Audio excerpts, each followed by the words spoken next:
Hi అండి. చాలా రోజులైంది తిరుపతిలో మళ్ళీ ఈవెంట్ చేసుకుని. యాక్చువల్లీ అందరూ నాగేశ్వరరావు గారు మనవడు, నాగార్జున గారు అబ్బాయి అఖిల్ చాలా యారగెంట్గా బిహేవ్ చేస్తారు, ఇది అది అని అనుకుంటారు. కానీ ఈ సినిమాలో పాపం ఆయనకి నేను ఎక్కువ స్టార్ హిట్ ర్యాండమ్స్ చూపించి ఆయన నాకు చూపించడం కంటే ఆయన నాకు ఫోన్ చేస్తే ఎత్తేవాడిని కాదు, ఆయనకి నేను సరిగ్గా రెస్పాండ్ అయ్యేవాడిని కాదు. పాపం నాతో పని చేయడానికి ఆయన కష్టపడ్డారు, ఈసారి నేను ఆయనతో కష్టపడలేదు.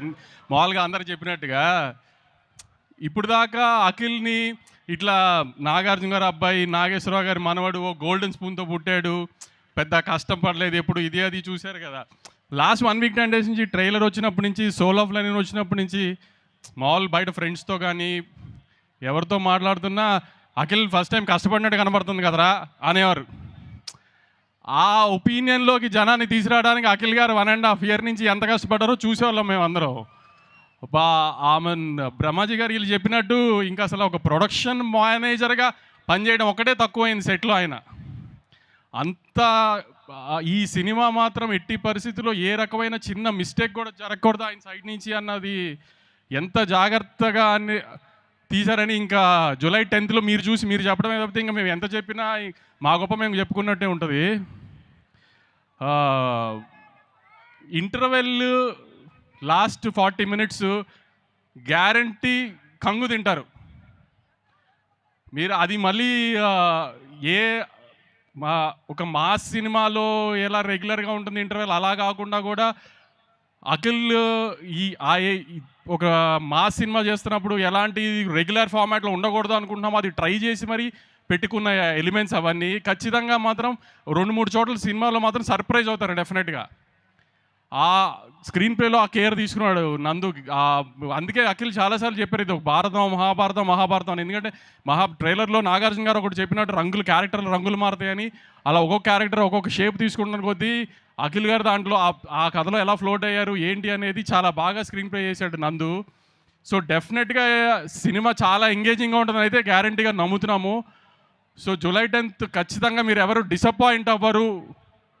ఇంకా ఏ స్థాయిలో ఒక్కొక్కరికి నచ్చుతుంది అనేది జూలై 10 సాయంత్రం నుంచి మీరందరే మాకు చెప్పాలి. కానీ మళ్ళీ బల్లగుద్ది చెప్తున్నాం, ఈసారి మాత్రం అఖిల్ డిసప్పాయింట్ చెయ్యరు. అస్సలు ఆ ఒక్క సెకండ్ కూడా మీరు ఆ భయం పెట్టుకోకుండా థియేటర్కి వచ్చి సినిమా చూడొచ్చు. మీరు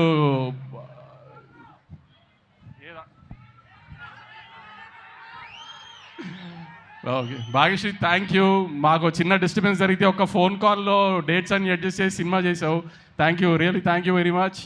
బ్రహ్మాజీ గారు ఆవిడ అన్నట్టు నిజంగానే మీకు ఆయాసం వస్తుందండి, అంత కష్టపడి మాట్లాడారు ఎందుకు? మీరు నిజంగానే మీరు జెన్జీ అనుకున్నా మీకు ఆయాసం వస్తుంది ఏంటండి? శివాజీ గారు చాలా థ్యాంక్స్ అండి, చాలా మంచి క్యారెక్టర్ చేశారు. సునీల్ భయ్య మీరు నా సినిమాలో ఉంటే అది గ్యారంటీ హిట్ సినిమా, మన ఇద్దరికి సెంటిమెంట్ అది. మీకు తెలుసు తమన్కి నాకు ఉన్న అసోసియేషన్లో నాకు తమన్కి ఫెయిల్యూర్సే లేవు అసలు. సో ఈ సినిమా కూడా ఆ సెంటిమెంట్ ఎలా అయినా కంటిన్యూ అవుతుంది. సినిమా పెద్ద హిట్, బీజం కొట్టేశాడు. ఇంటర్వెల్కి కానీ వీటికి కానీ కొన్ని చోట్ల మీకు తమన్ తెలుసు కదా, కొంచెం పూనకం వస్తే ఎలా ఉంటుందో అలా ఉంటుంది బీజం కొన్ని main బ్లాకుల్లో.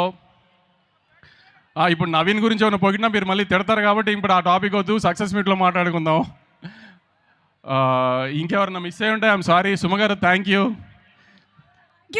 Thank you so much Vamsi గారు for all the passion that you have towards film making. Nag sir గురించి నేను చెప్తే బాగుండదు, అందుకని నేను ఇప్పుడు ఏం మాట్లాడదలుచుకోలేదు. సార్ హిట్ కొట్టేసిన తర్వాత మాట్లాడదాం సార్ మన ఇద్దరం జూలై 10th తర్వాత. Okay, thank you so much Vamsi గారు, థ్యాంక్ యూ.